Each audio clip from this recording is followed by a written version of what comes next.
Today we're going to, of course, talk about the reading from part 2 of Atonement that we've done. And last time we spent some time looking at some of the ways in which part 2 gives us some connections back to part 1, right, in which we saw that, first of all, there are small incidents, small moments, and some big moments where we get further information revealed to us by the thoughts of Robbie and also by different ways in which McEwen connects that second part of the story back to the first.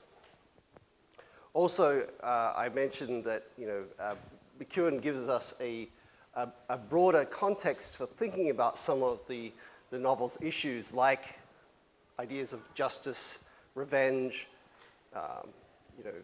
loss, retribution, atonement, right? These sorts of things, by showing us some of the things that are happening during World War II, right? So when we compare, as I gave you the example last time, when we compare what Bryony does, we think, oh, this is terrible, she did something really bad and it was unjust. And then we see what was happening, for example, in the village that was bombed, that Robbie comes across, and he sees all sorts of horrible things, dead people and ruined buildings and ruined lives and so on. Gets us to think about the nature of justice in our world, gets us to think about, well, how fair can life actually be? Is it really possible to make everything fit into a just world, right? Into a just picture of the world. Now, what I want to talk today about is an idea that, of course, is central to our theme, and our theme from our class title is that of love. And so far, we've come across a couple of different kinds of love, right? What would be the most obvious example that we might think of? What kind of love have we seen so far unfolding in our novel?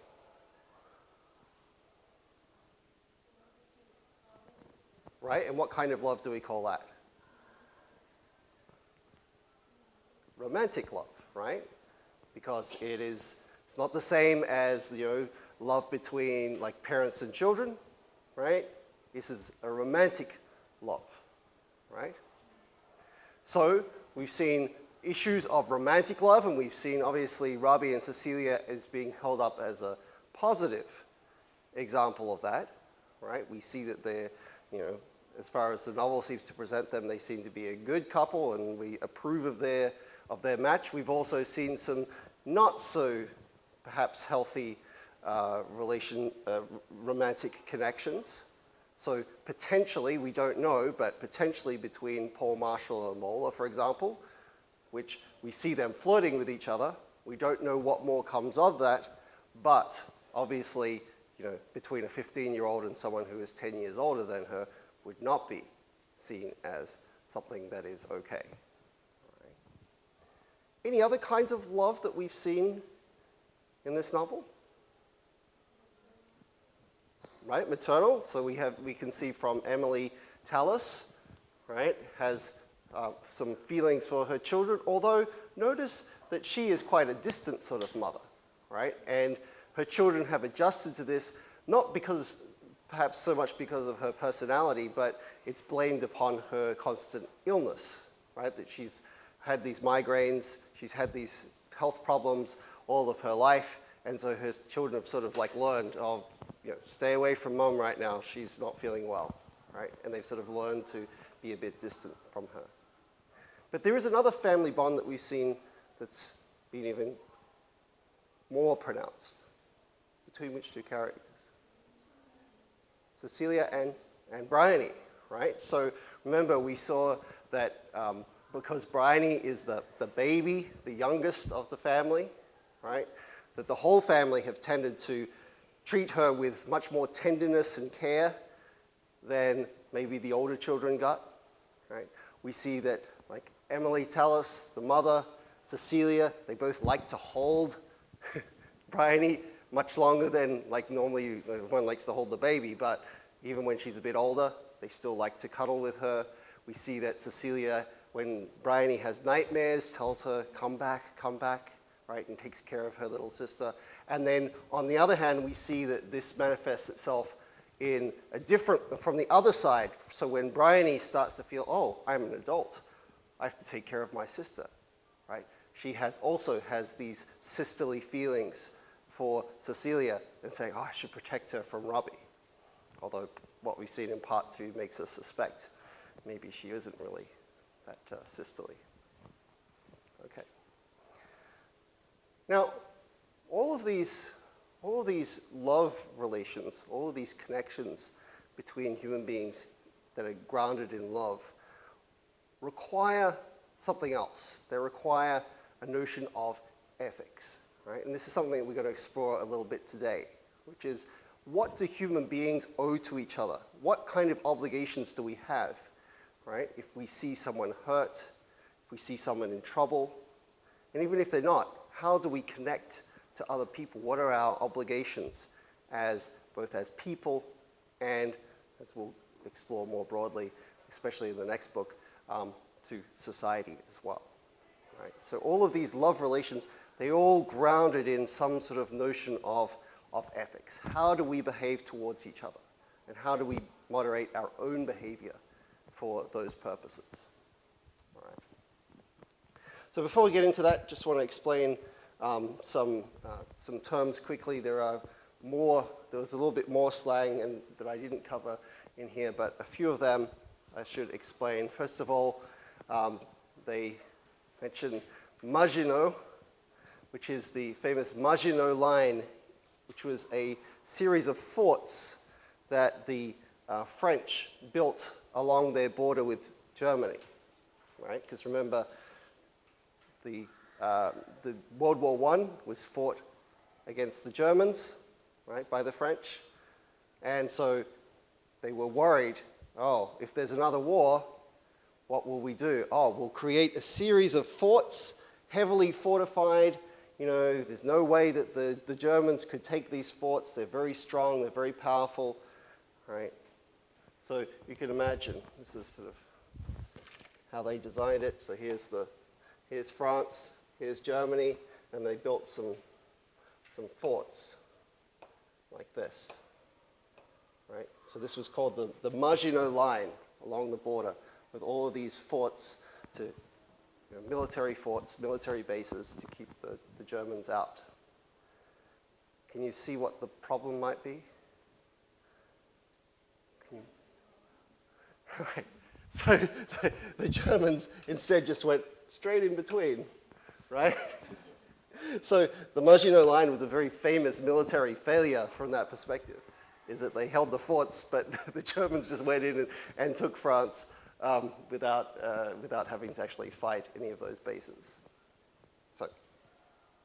So this is why they taunt the French with this sort of this term of the Maginot, because it's kind of, the British see this as like, how could you be so stupid? How could you not see that this would be the problem with this line, right? With this strategy? So the RAF stands for the Royal Air Force, so that's the British Air Force, right? We see frogs, referred to with the capital, refers as a slang term for the French, right?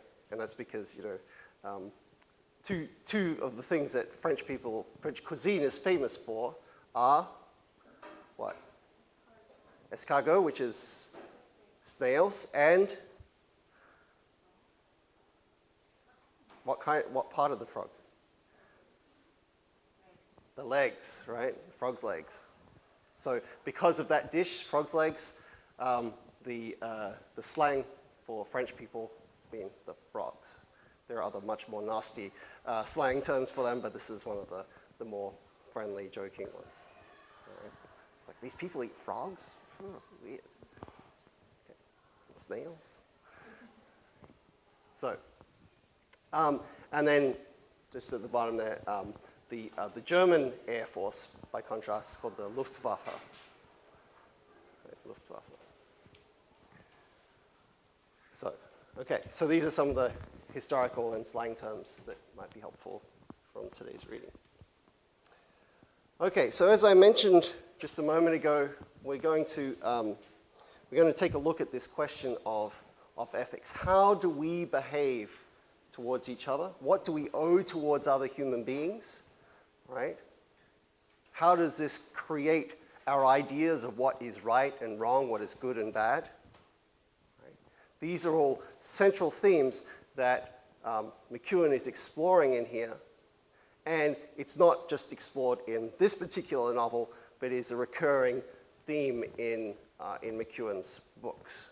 Right? He's very interested in this particular idea.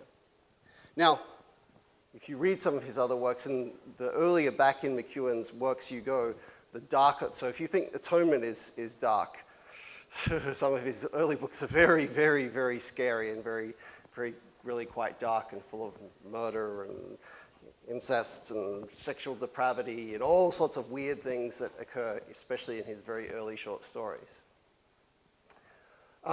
So remember, Atonement was published in 2001.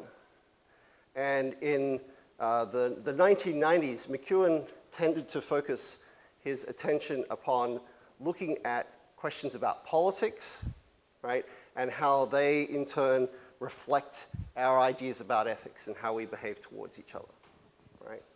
So his 1992 novel, Black Dogs, for example, he looks at sort of the promise and the failure of communism, right? So in that novel, like a couple of the characters actually go and see the Berlin Wall fall down and see the end of communism, and they see some of the failures of humanity's attempts to create a sort of a perfect world.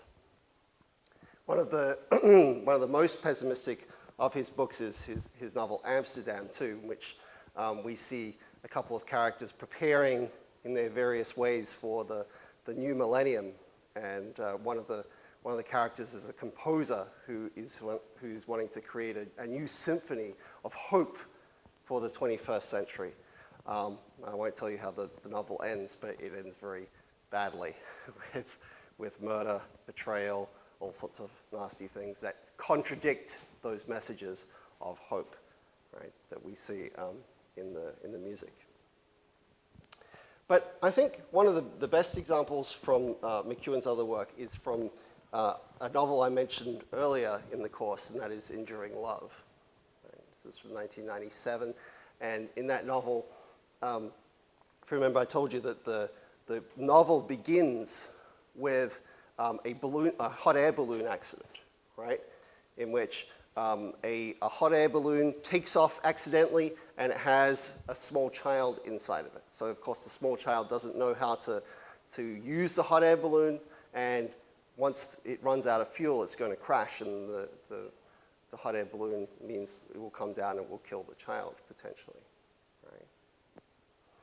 Now, so what happens is the narrator of the story, he is one of several men that hear the child crying out, run over, and they all grab hold of the hot air balloon, hoping that their weight will bring it back down to the ground. Right? So there's these 5 guys, and they're trying to use their weight to hold down this hot air balloon. Right? And in this passage, McEwan calls it the great mammalian conflict. Mammalian conflict. Now, this is because Enduring Love is also very interested in science and the way in which our biology and our inbuilt instincts also change the way in which we behave, or create the ways in which we behave. Right? And mammals are different from other kinds of animals. Right? What are some of the things that, think back to your biology classes, what are some of the things that characterize a mammal? Is a snake a mammal? No. What is it? What's a snake? Snake is a reptile, right? And so what are some of the differences? What are some of the differences between, say, a human, which is a mammal, a cow, which is a mammal, a dog, which is a mammal, and a snake? What are some of our physical differences? Right? There is the temperature of the blood. So snakes have cold blood, So they need to be warmed by the sun at various points. Whereas we have always, no matter how hot or cold it is outside, we have warm blood. Right? What else? What's another difference? Right. So one of the ways in which mammals are mostly different, not all of them, there's a couple of Australian mammals that are a bit weird and do have eggs and are mammals, is that usually mammals give birth, right? Whereas reptiles tend to lay eggs, right? So this giving birth actually creates this next thing, which is one of the other key things, and the one that McEwen is talking about here, is that when reptiles lay their eggs, do they look after them?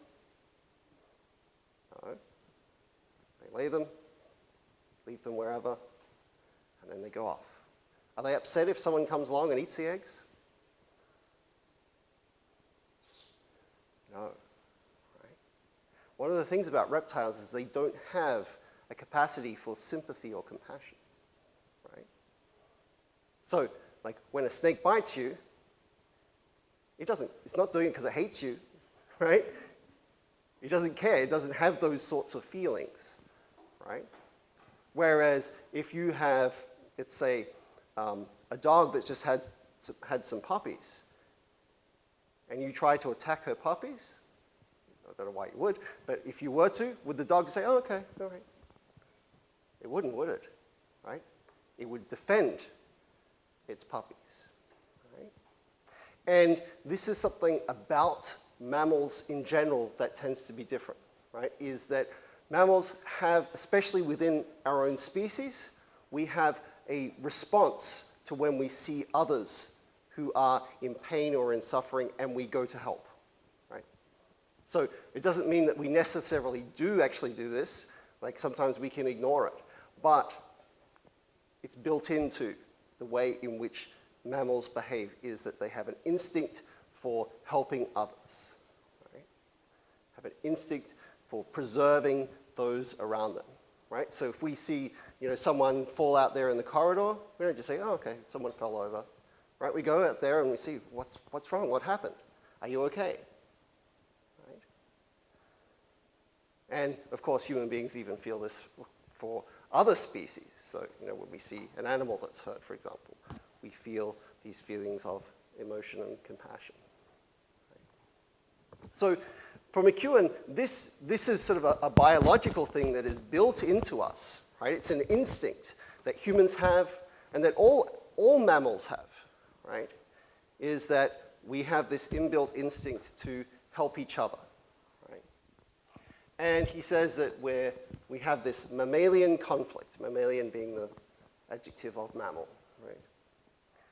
And that the dilemma that's faced by the men who are holding on to the hot air balloon is it going to be us? Are we going to succeed as a collective? Or am I going to be selfish? Am I going to let go? And it's going to be me. So this is the dilemma that's faced. So let me read a quote from him talking a little bit more in that novel. It says, someone said me, right? So here we have the 5 men hanging on, and then one of them lets go, right? And the narrator doesn't know who it is. But one of them said me, I'm not going to hold on anymore. And then there was nothing to be gained by saying us, right? So as soon as one of them let go, then there was no point in the other men holding on anymore. There's no point in having their little community holding on, their society. Mostly we are good when it makes sense. A good society is one that makes sense of being good, right? Makes it rational to be good. Suddenly, hanging there below the basket, we were a bad society. And we were disintegrating. Suddenly, the sensible choice was to look out for yourself. The child was not my child, and I was not going to die for it. The moment I glimpsed the body fall away, but whose? When I felt the balloon lurch upwards, the matter was settled. Altruism, which means caring for others, had no place. Being good made no sense. Right? So as I said, this is something that McEwen returns to over and over in his fiction, is this question of like, How do we behave ethically towards other people? What do we owe other people in terms of our behavior? And how do we use that to create the relationships around us?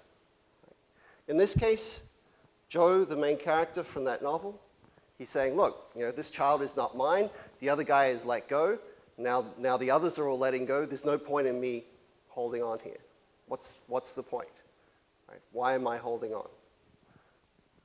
And he decides that, in this case, self-preservation makes more sense than helping someone else.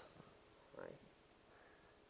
But there are other situations in the novel where he confronts other dilemmas.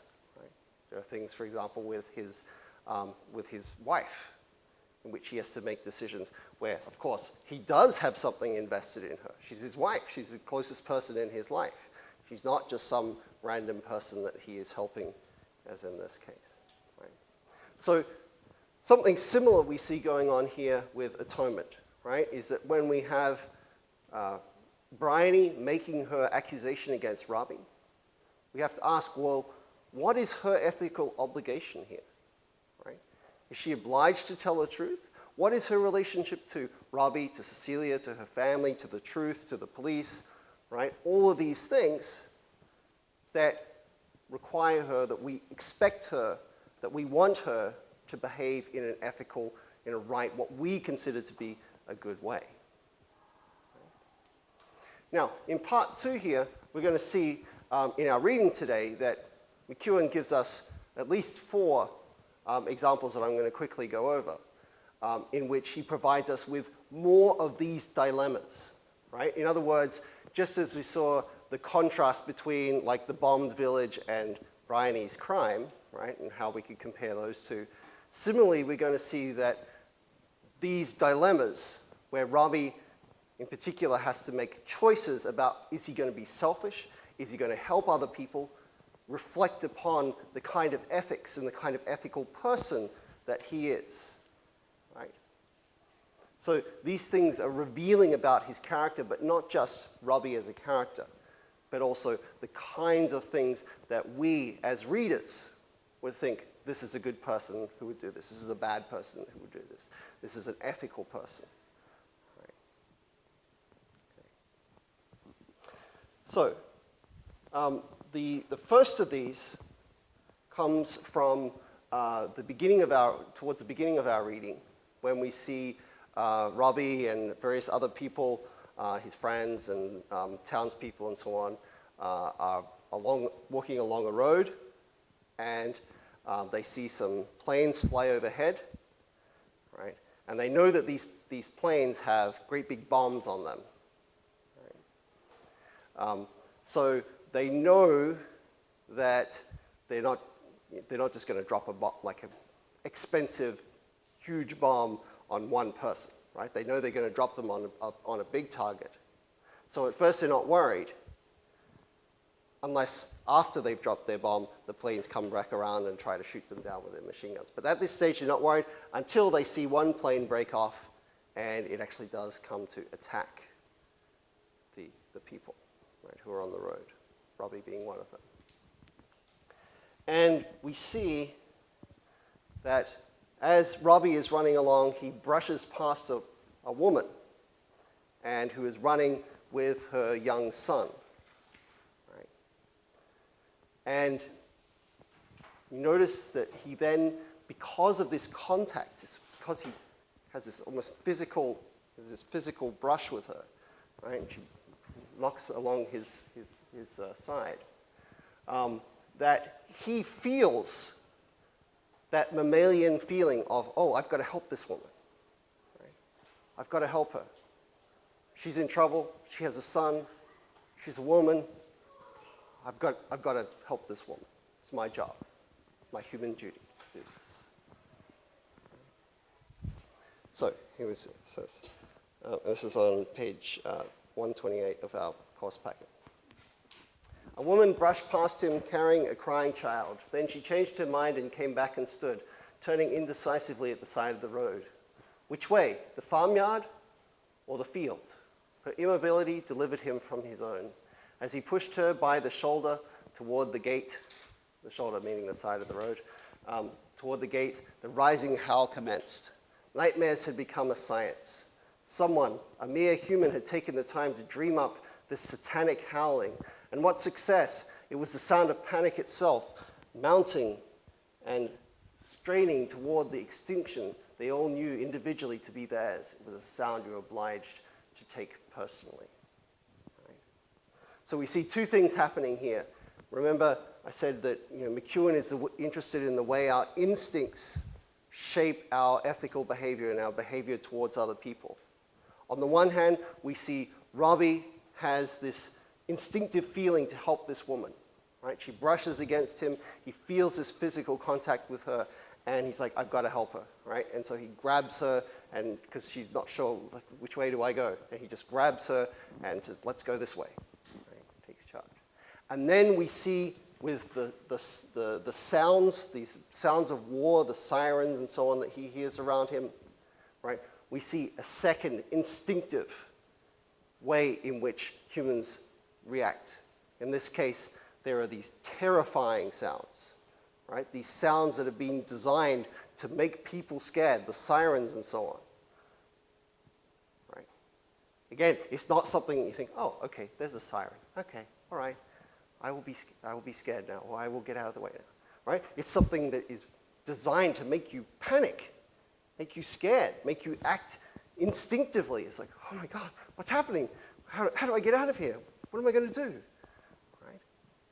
So these two things, we see the instincts of Robbie kick in. The fear of the sirens, the mammalian feeling of caring and protecting someone else because they are a human being and because of, especially you would imagine, because of the child. So the, after the attack, he gets up again. He says, when the rising howl of a diving Stuka, which is the brand of the airplane, the diving Stuka sounded again, he struggled to place the sound. Was it the all clear? His thoughts too were clogged. He could not spit or swallow. He could not easily breathe from throwing himself on the ground, and he could not think. Then at the sight of the farmer with his dog still waiting patiently under the tree, right? And the farmer and his dog, like the dog is instinctively faithful to his master here. Came back to him. He remembered everything. And he turned to look back. Where the woman and her son had been was a crater. Even as he saw it, he thought he had always known. That was why he had to leave them. His business was to survive, though he had forgotten why. Because remember, the woman, eventually, she is unable to run any further. Right? She sort of freezes in terror. And Robbie continues to run and then throws himself out of the way because he decides, well, like with the guys holding onto the balloon, he says, well, this woman is not going to save herself. Right? She's so full of fear that she's forgotten how to save herself. She's going to stand here and she's going to die. So there's no point in me standing here and dying here with her, right? And so just like with the balloon earlier, Robbie continues to run, saves himself, and goes back and he sees, oh, yeah, the woman was not able to survive. Now, notice the other soldiers in this next quote, they have a different approach to Robbie. They are a bit more callous, a bit more uncaring in the way in which they look at these things. Right? So look at their reaction compared to Robbie's in this third quote on 130. The three soldiers approached the crater where the smell of cordite was strong. The hole was a perfectly symmetrical inverted cone whose sides were smooth as though finely sieved and raked. There were no human signs, not a shred of clothing or shoe leather. Mother and child had been vaporized. He paused to absorb this fact, but the corporals were in a hurry and pushed him on. Right. So here we have Robbie. He has this instinctive reaction to help this woman. He then has the instinctive reaction to see this woman is not going to help herself, I can't help her anymore, and then saves himself. But he still goes back and he wants to understand, how was it that I wasn't able at the time to help her? What happened to her? How could someone just kill a woman and their child like this? And he's standing there trying to absorb all these things to try and understand. And then his fellow soldiers are like, come on, Robbie, come on, we can't stand here all day, we got to go. Who cares about that woman? Who cares about her child? So we see gives us this dilemma, this moment, this encounter with the woman and her child is designed as being a reflection for us of what Robbie's character, his ethical character, is like. He's someone that, on the one hand, who does care about other people, right? Who does have this instinct, who does listen to that instinct, as it were, for helping others. But at the same time, we see that he is also, when push comes to shove, if it's more rational to preserve himself, then that's what he'll do. And that's what makes sense. He's not going to die for a useless cause. Okay, the second one of these obligations we see, and we talked about the way in which relations within a family can also are also another aspect of love that we've already seen. So particularly between sisters, right, between Cecilia and Bryony, and of course we know that Robbie and his mother are close. But here we get a glimpse into Robbie's own desire for a child, right? And that it stems in turn from his own lost father, right? And remember, this is partly why the Taluses sort of bring up Robbie as their own sort of surrogate adopted child. They pay for him to go to university, etc., is because they feel this obligation toward him, right? This feeling toward him that they should take care of him because he was abandoned by his father. Right? So, to begin with, there's this memory that he has, right, that Robbie has of his father, and how having a father, being a son, creates this instinctive connection between the two of them. There's a memory that he could not place of being carried on his father's shoulders, up a hill toward a great attraction, toward the source of a huge excitement.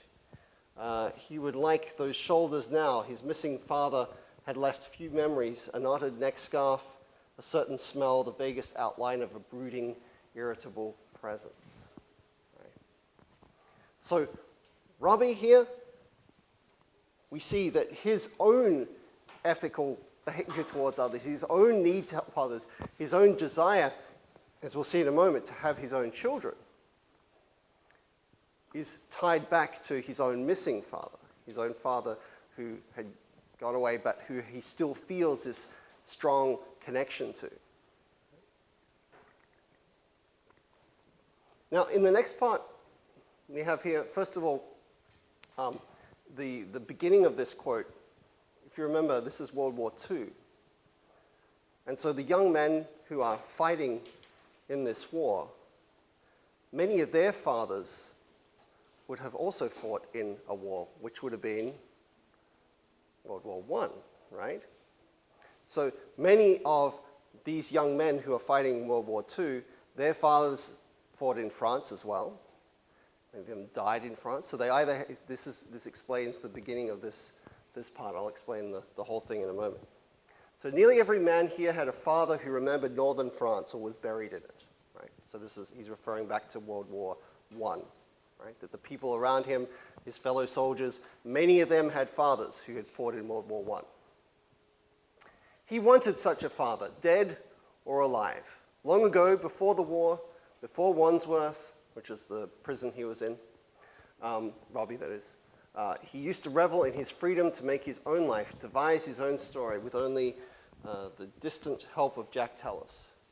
Now he understood how conceited a delusion this was, rootless, therefore futile. He wanted a father, and for the same reason, he wanted to be a father.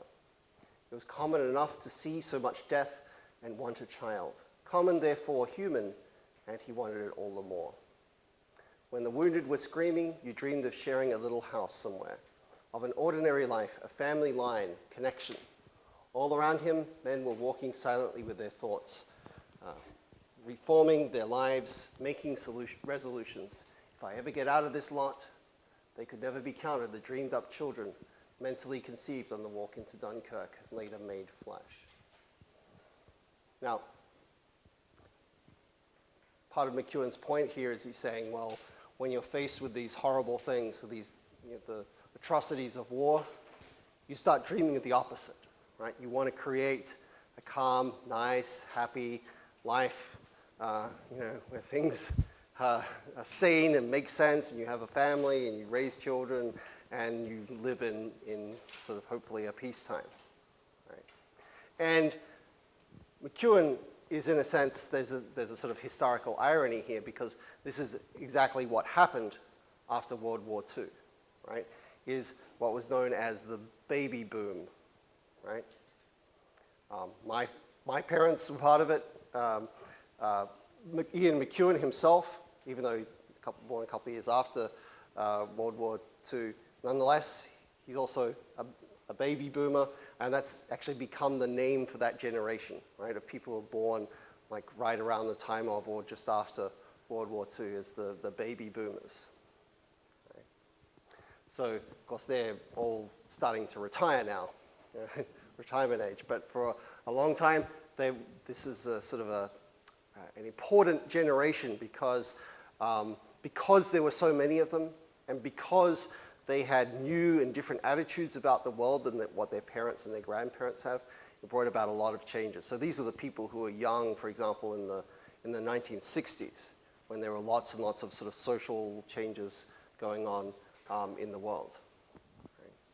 So McEwan himself is one of these dreamed-up children of the sort of the immediate post-war era that he's talking about.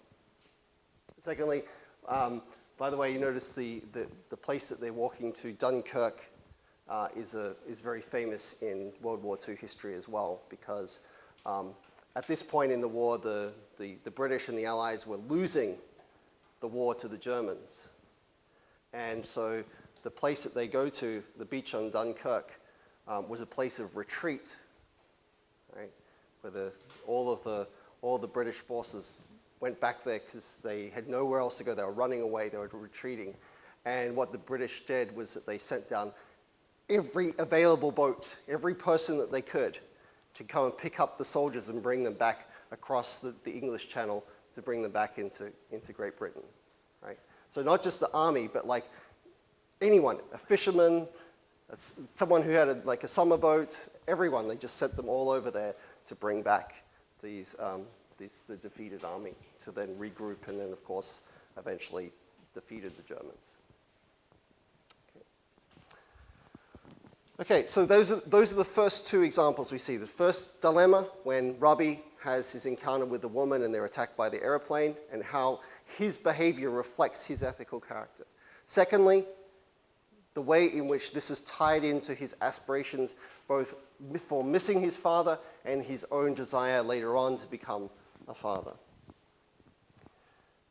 Thirdly, and this is one of the most important scenes in this part of the book, we see the soldiers, the army soldiers in the town of Dunkirk. This is on 136. They blame an RAF soldier for the defeats that they've had. Remembering the Royal Air Force is what RAF stands for, right? And to this point in the war, one of the reasons why the Germans had been so successful is because of their air power, right? The Luftwaffe, the German Air Force, was dominant. They were one of the key differences in them winning the war at that point. And so the men who are in this bar, they are turning against this guy. He is one RAF guy amidst all of these soldiers. Is the RAF guy, is he German? No. Where's he from? Right? He's British, like them, right? But you notice that they're looking for someone to blame, right? They're looking for someone to, take out their humiliation on. And so they pick on this guy who is on their side, right? Who is one of their own, who's meant to be their friend. And they turn against him, right? So there's a sense of something nasty. As I said, this is on 136 of our course packet. A sense of something nasty about to happen was spreading across the bar and drawing more soldiers in. As the crowd swelled around the circle, any remaining sense of individual responsibility fell away. Staggering recklessness was taking hold. A cheer went up as someone stubbed his cigarette on the fellow's head, which would hurt. They laughed at his comic yelp. They hated him, and he deserved everything that was coming his way. He was answerable for the Luftwaffe's freedom of the skies, for every Stuka attack, every dead friend. His slight frame contained every cause of an army's defeat. Right. Is there a parallel here to part one? What have they done to this guy? He was their friend. What is he now? Not just an enemy, but they've cast him as, remember, what does Bryony do to Robbie? She casts him as what? The villain, right? It's all his fault. Right? Notice the same thing has happened here, right? This guy, is it his fault that the Germans have beaten the Royal Air Force at this stage in the war that they're winning? No, it's not really his fault, right? But they place all the blame onto him. They make him into the villain, right? Because they don't know how else to take out their anger, right? They feel humiliated. They've lost, friends. They've lost comrades. They've lost, so much in the war so far. So let's get this guy. Let's blame him. Right? So the reaction that Robbie and his friends have is, again, very telling of the way in which they, certainly Robbie anyway, has these other ethical ways of looking at things. What would be the easy thing for them to do? Right. Because notice it says in the earlier part of the quote, right, any remaining sense of individual responsibility fell away. Right? So no one's going to listen to one guy saying, hey, wait a minute, we shouldn't beat up this guy. Right? We shouldn't hurt him. Because what would happen if you did that?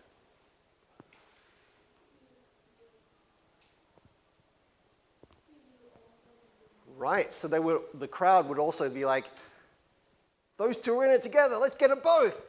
Right? Let's beat them up both. Right? So merely just standing up and saying we shouldn't do this to this guy is not going to work, because the crowd will just turn against the two of them instead of the one of them. Right? So the strategy that Robbie develops is therefore a very clever one. Right? He tells his two friends, hey, we've got to save this guy, but the way he does it is that he tricks the crowd. Right? So, he yells out, right? Jumps on the guy and rah! Right?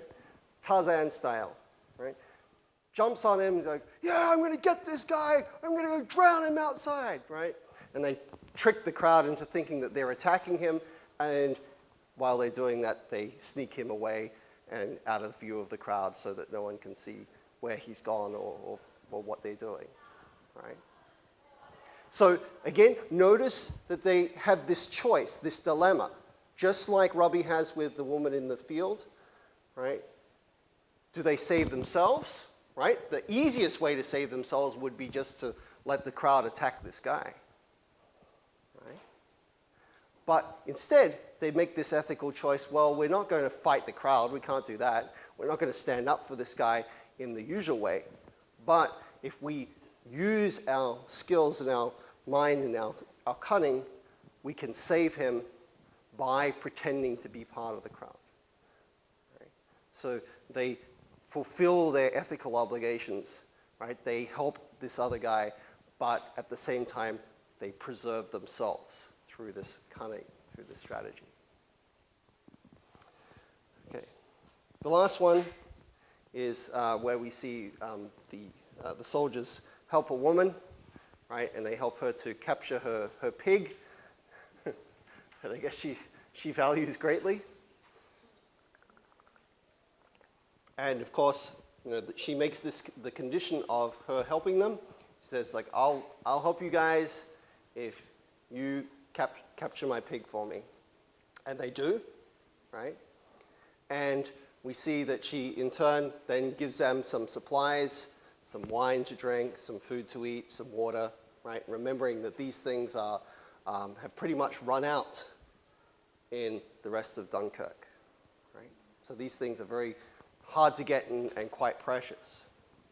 And so the three guys, they go and they find somewhere to shelter, right? And they secretly eat the food between them, right? And so we see again, this is a dilemma. Well, couldn't they share the food with all these other people? Well, if they did, there wouldn't be enough food to go around, right? And it's like 50 other people in this same shelter. So if they were to share the food with 50 people, they would starve. There wouldn't be enough to eat. There wouldn't be enough to drink. So they have to, as it says there, the problem now is to eat without being set upon. To survive was to be selfish. Right? So here they're forced to make this rational decision.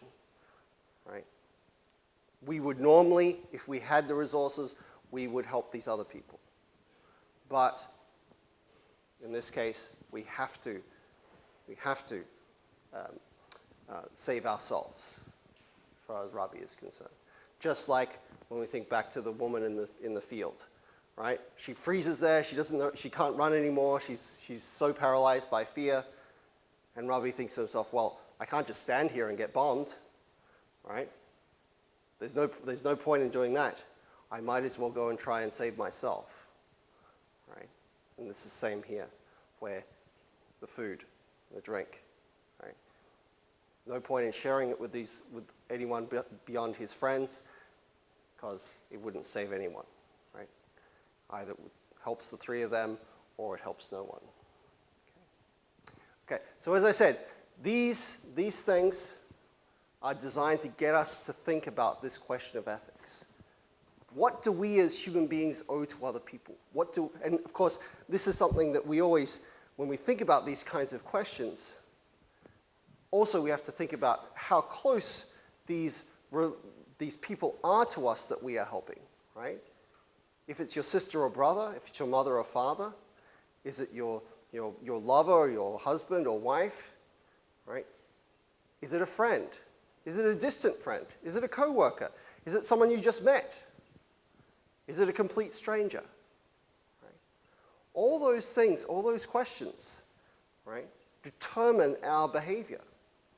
And we see that in these 4 examples, right, the closeness of the people to, like in one case it's like Robbie's father he's thinking about.